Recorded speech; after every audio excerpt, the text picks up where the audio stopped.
Di balik rak-rak perpustakaan tua Eropa, tersimpan sebuah manuskrip yang telah membuat para ilmuwan, kriptografer, hingga spiritualis paling tekun pun menyerah. Halaman-halamannya dipenuhi huruf asing, tabel tak masuk akal, dan potongan Latin yang terputus.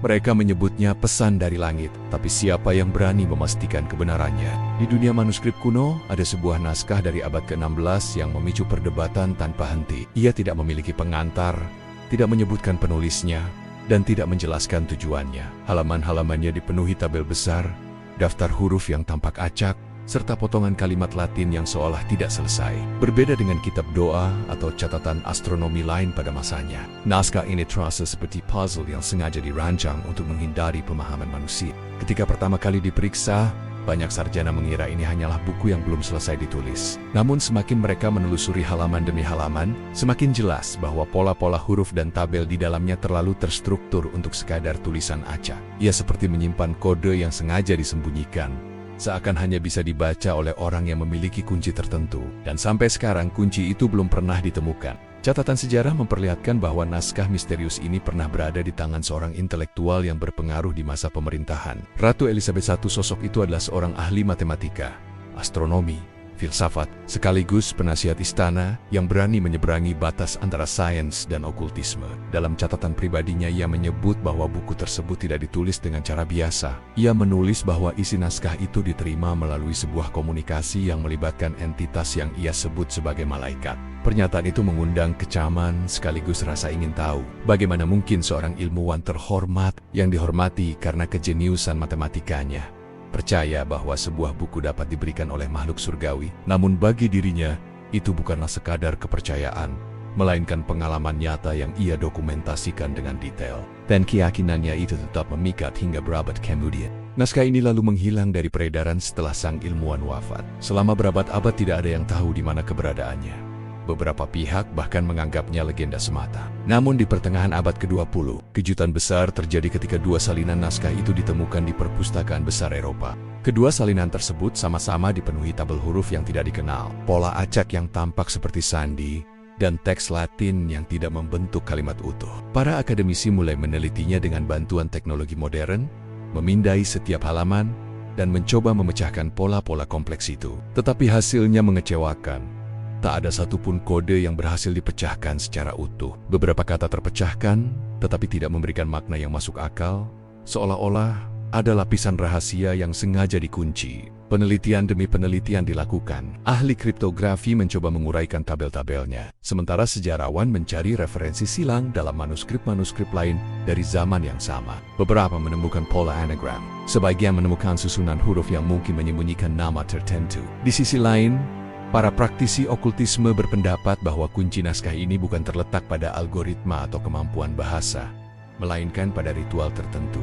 Mereka percaya bahwa teks tersebut hanya dapat dimaknai melalui proses spiritual yang sama seperti yang dilakukan pemilik aslinya. Kontroversi inilah yang membuat naskah tersebut semakin legendaris. Ia tidak hanya menjadi objek studi akademis, tetapi juga magnet bagi mereka yang tertarik pada hal-hal gaib dan misteri yang tidak bisa dijelaskan dengan logika modern. Nama untuk menyebut naskah itu akhirnya diperkenalkan, sebuah sebutan yang terdengar asing, Book of Soiga.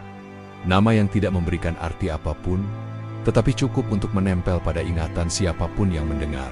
Book of Soiga menjadi simbol dari segala hal yang belum terselesaikan dalam sejarah pengetahuan manusia. Sebagian kalangan menganggapnya hanya sebuah karya eksentrik tanpa makna, sebuah eksperimen linguistik dari masa lalu. Namun bagi yang lain, buku ini adalah jejak pesan surgawi, potongan pengetahuan yang belum siap diterima manusia. Hingga hari ini, Book of Soiga tetap berada di ambang antara mitos dan fakta, antara ilmu pengetahuan dan keyakinan. Setiap orang yang mempelajarinya selalu pulang dengan lebih banyak pertanyaan daripada jawaban, dan mungkin di sanalah letak keabadian naskah ini.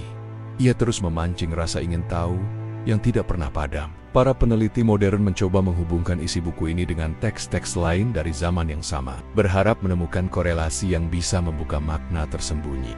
Mereka membandingkan struktur tabelnya dengan manuskrip matematika, mencoba mengaitkan huruf-huruf anehnya dengan alfabet Yunani atau Ibrani, bahkan memeriksa kemungkinan adanya hubungan dengan astrologi atau sistem sihir Eropa.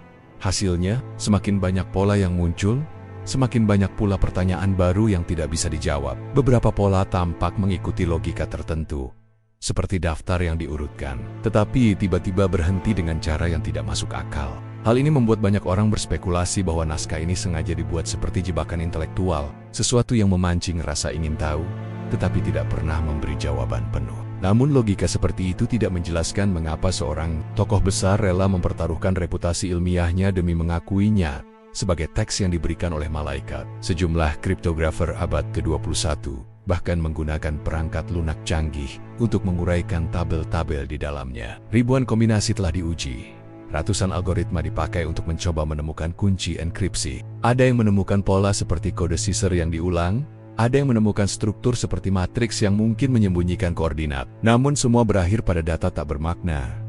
Upaya itu tidak hanya dilakukan oleh akademisi barat. Beberapa peneliti independen dari berbagai negara juga turut mencoba. Mereka menyebarkan hasil pindai halaman-halamannya ke forum daring, berharap komunitas internasional bisa menemukan sesuatu. Tetapi meskipun ribuan mata ikut memandangnya, hingga kini tidak ada yang mampu berkata dengan pasti apa isi sesungguhnya dari naskah ini. Fakta bahwa zaman modern pun gagal menafsirkan isi buku itu justru mempertegas auranya sebagai artefak yang melampaui batas zaman. Di luar dunia akademik, naskah ini juga memicu gelombang spekulasi liar. Ada yang percaya bahwa di dalamnya terkandung ramalan masa depan yang sengaja disamarkan agar tidak merusak jalannya sejarah. Ada pula yang beranggapan bahwa buku itu adalah panduan untuk memahami bahasa malaikat, sebuah kode kosmik yang hanya bisa dibaca oleh mereka yang memiliki tingkat spiritual tertentu. Bahkan muncul juga teori konspirasi yang menuduh perpustakaan besar tempat naskah ini disimpan menyembunyikan halaman-halaman tertentu yang tidak pernah dipublikasikan. Walaupun klaim itu tidak pernah terbukti, rumor semacam ini terus beredar dan semakin mengukuhkan posisi buku itu sebagai simbol misteri. Banyak orang mendatangi perpustakaan hanya untuk sekadar menatap salinannya di balik kaca, merasakan sendiri aura yang membuatnya begitu terkenal di dunia manuskrip. Perdebatan tentang asal-usulnya juga tidak kalah menarik. Beberapa ahli berpendapat bahwa naskah ini mungkin berasal dari tradisi mistik Yahudi atau Kabbalah, karena banyak pola hurufnya menyerupai susunan huruf Ibrani. Yang lain mengatakan bahwa pola-pola itu hanyalah permainan intelektual dari seorang penulis tak dikenal yang memiliki waktu luang dan obsesi terhadap angka serta huruf. Namun teori ini tidak cukup untuk menjelaskan mengapa naskah itu sampai berada di tangan seorang penasihat kerajaan yang terkenal sangat serius dalam pekerjaannya. Mengapa ia percaya bahwa naskah itu bukan karya manusia? Mengapa ia menulis dengan yakin bahwa teks tersebut diperoleh melalui komunikasi dengan entitas malaikat? Pertanyaan-pertanyaan inilah yang membuat penelitian terhadap buku ini seperti menelusuri labirin yang tidak memiliki ujung. Setiap jawaban yang ditemukan selalu melahirkan 2 atau 3 pertanyaan baru. Hari ini, Book of Soiga tidak hanya menjadi topik diskusi di kalangan sejarawan, tetapi juga di antara mereka yang tertarik pada hal-hal esoteris. Banyak video, artikel, dan penelitian daring yang mencoba menguraikan maknanya. Namun hasilnya selalu sama. Buku ini tetap tak terpecahkan. Para pengunjung yang melihatnya dari balik kaca seringkali merasakan sensasi aneh, campuran antara rasa takjub dan frustrasi. Mereka tahu sedang menatap sesuatu yang melampaui zamannya, sesuatu yang mungkin ditulis untuk tujuan yang tidak kita mengerti.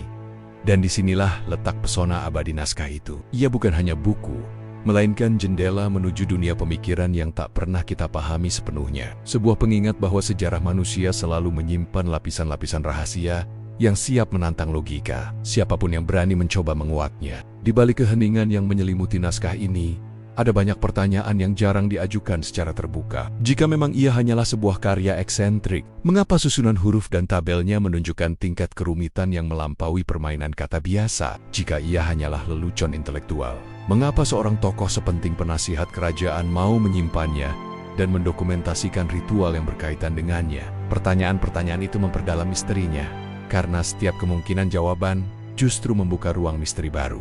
Ada yang menduga bahwa teks itu hanyalah sebagian dari sebuah koleksi yang lebih besar. Mungkin bagian pertama dari beberapa buku yang tersebar dan hilang di berbagai belahan dunia. Jika benar, maka yang tersimpan di perpustakaan saat ini hanyalah sepotong teka-teki besar. Dan potongan-potongan lain yang hilang itulah yang memegang kunci pemahaman sebenarnya. Dari sudut pandang linguistik, tabel-tabel di dalamnya bukan sekadar susunan huruf tanpa arti. Beberapa pakar menemukan pola pengulangan tertentu yang menyerupai sistem numerologi. Setiap huruf tampaknya mewakili angka, dan angka-angka itu membentuk suatu formula. Ada teori yang mengatakan bahwa formula ini adalah resep untuk membuat sesuatu. Entah ramuan, entah semacam alat, atau mungkin sebuah peta menuju tempat yang dilindungi.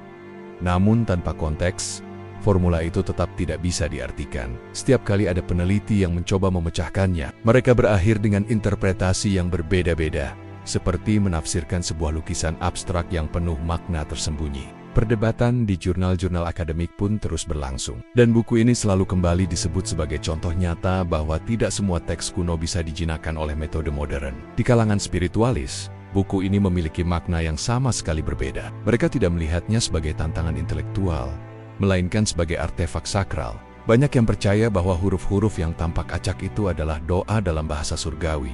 Doa yang hanya bisa dipahami melalui meditasi dan puasa panjang. Ada cerita-cerita dari praktisi tertentu yang mengaku mengalami pengalaman aneh setelah membaca bagian-bagian tertentu dari buku itu dengan ritus tertentu. Mereka mengklaim mendengar suara bisikan atau mengalami mimpi yang terasa terlalu nyata. Bagi orang luar, klaim itu mungkin terdengar seperti fantasi, tetapi bagi mereka yang meyakini, itulah bukti bahwa naskah ini bukan sembarang teks, melainkan semacam jembatan antara dunia manusia dan dunia yang lebih tinggi.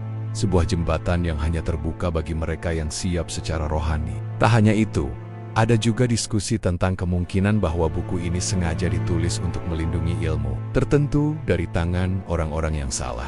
Dalam sejarah manusia, banyak teks yang sengaja dienkripsi untuk mencegah penyalahgunaan, seperti manuskrip medis yang menyembunyikan resep berbahaya atau catatan alkimia yang dirahasiakan agar tidak jatuh ke tangan yang serakah. Jika ini benar, maka Book of Soiga mungkin menyimpan pengetahuan yang pada zamannya dianggap terlalu berbahaya untuk dipahami secara bebas. Penulisnya entah siapapun, dia mungkin sengaja membungkusnya dengan kode rumit, berharap hanya mereka yang bijak dan sabar yang mampu membukanya. Gagasan ini semakin memperdalam auranya sebagai teks yang tidak hanya misterius, tetapi juga berpotensi mengubah cara kita memandang masa lalu jika suatu hari berhasil dipecahkan. Dan hingga detik ini, Book of Soiga terus menjadi sumber inspirasi sekaligus frustrasi. Ia mengajarkan bahwa tidak semua hal di dunia ini memiliki jawaban mudah.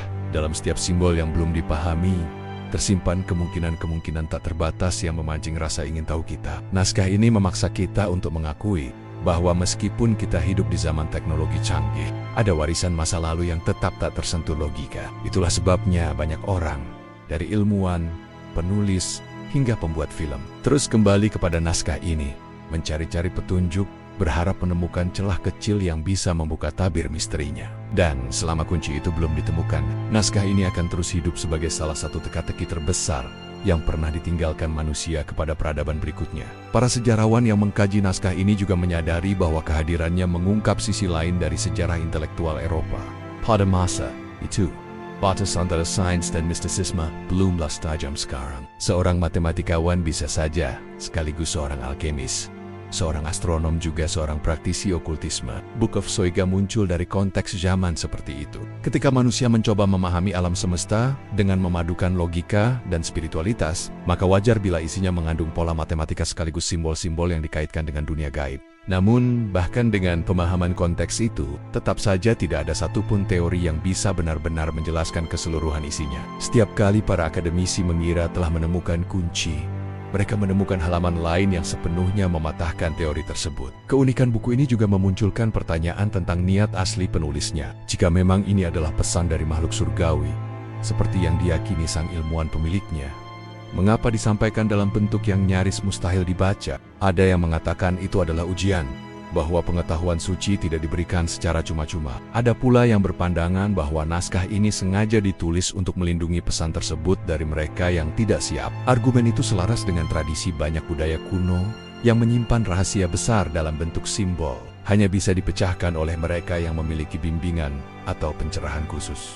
Namun, apakah ini benar-benar rahasia spiritual atau sekadar permainan intelektual dari masa lalu? Jawabannya masih terkubur bersama lembaran-lembaran itu, menunggu generasi baru untuk mencoba memecahkannya. Dalam perkembangan modern, buku ini bahkan mengilhami lahirnya karya-karya seni, novel, dan film yang memanfaatkan auranya yang misterius. Banyak penulis fiksi menggunakan ide tentang buku yang tidak bisa dibaca sebagai simbol dari rahasia kehidupan itu sendiri. Sementara itu, para seniman visual meminjam tabel-tabel dan huruf-huruf aneh dari Book of Soiga untuk menciptakan lukisan atau instalasi yang menggugah. Hal itu menunjukkan bahwa nilai sebuah naskah tidak selalu ditentukan oleh seberapa jelas isinya, tetapi juga oleh seberapa kuat ia mampu memicu imajinasi. Dalam hal ini, buku ini jelas berhasil melampaui fungsinya sebagai teks tertulis. Ia telah menjadi ikon budaya misteri yang terus mempengaruhi berbagai bidang, dari akademik hingga seni. Lembaran-lembaran kuno itu, yang kini dijaga dengan ketat di balik kaca, seolah mengundang setiap pengunjungnya untuk merenung. Ada sesuatu yang memikat dalam sebuah buku yang tidak pernah mengungkapkan rahasianya. Ia menjadi semacam cermin, memantulkan kembali semua rasa ingin tahu, ambisi, dan keterbatasan kita. Ketika orang-orang berdiri di depannya, mereka tidak hanya melihat sebuah manuskrip tua. Mereka melihat pertanyaan-pertanyaan besar tentang sejarah, spiritualitas, dan batas kemampuan manusia. Mungkin itulah mengapa buku ini tidak pernah kehilangan pesonanya. Meskipun berabad-abad telah berlalu, ia mengingatkan kita bahwa tidak semua hal harus dipahami untuk bisa dikagumi, dan tidak semua misteri harus dipecahkan untuk memiliki makna. Hingga hari ini, Book of Soiga tetap menjadi teka-teki yang terbuka, sebuah warisan masa lalu yang memaksa kita untuk rendah hati di hadapan sejarah. Kita boleh saja memiliki teknologi tercanggih, algoritma paling rumit, dan pengetahuan luas, tetapi di hadapan lembaran-lembaran tua itu, kita tetap seperti anak kecil yang mencoba memahami dunia orang dewasa. Setup symbol, setup tabel, setup huruf asing adalah tantangan yang melampaui zaman. Menantang siapapun yang berani memandangnya terlalu lama. Itulah alasan mengapa buku ini akan terus hidup dalam ingatan kolektif umat manusia. Ia bukan hanya catatan dari masa lalu, tetapi juga janji dari masa depan bahwa selalu ada misteri baru yang menunggu untuk ditemukan. Jika kita cukup berani untuk mencarinya, meski tanpa jaminan bahwa jawaban itu akan pernah benar-benar ditemukan. Sampai hari ini, tak ada yang tahu apakah buku ini sekadar permainan intelektual atau betul-betul pesan dari malaikat. Pertanyaannya, apakah manusia memang belum siap untuk memahami rahasianya?